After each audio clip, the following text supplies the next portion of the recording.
काळबादेवी परिसरात आग लागलेल्या ठिकाणी अग्निशमन दलाची गाडी आत जाण्यास बराच वेळ लागला, कारण त्या गल्लीत अनधिकृत पार्क केलेल्या गाड्या या बाहेर काढण्यातच खूप वेळ गेला।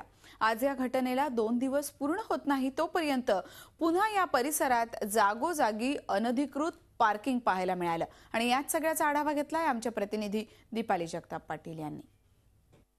काळबादेवीचा हाच तो परिसर आहे ज्या ठिकाणी शनिवारी दुपारी आग लागली होती आणि या परिसरामध्ये अनेक मुद्दे आहेत ज्यामुळे फायर ब्रिगेडच्या गाड्या ज्या आहेत त्या वेळेत आतमध्ये घटनास्थळी पोहोचू शकल्या नाहीत। त्यातला सर्वात महत्त्वाचा मुद्दा म्हणजे काळबादेवी परिसरात असलेलं अनधिकृत पार्किंग।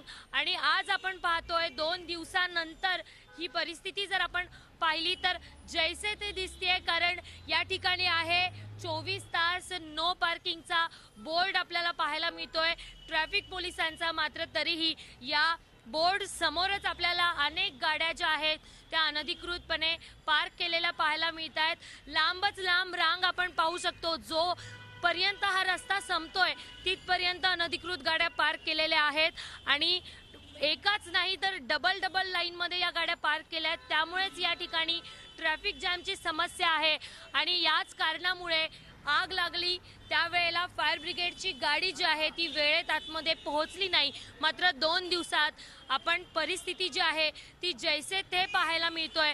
अत्यंत छोटे रस्ते आहेत या ठिकाणी आणि अशा गल्लोगल्लीमध्ये ही डबल पार्किंग केली जाते, गाड्या डबल पार्क केल्या जातात आणि म्हणूनच जेव्हा आग लागते अशा घटना घडतात त्यावेळेला ॲम्ब्युलन्स असेल किंवा फायर ब्रिगेडची गाडी असेल ती वेळेत आतमध्ये पोहोचू शकत नाही आणि अशाच चुकांमुळे अशाच अनधिकृत पार्किंगमुळे जे आहे ते अशा घटना घडतायत, दुर्घटना होत आहेत आणि त्यामध्ये अनेकांचे जीव जात आहेत।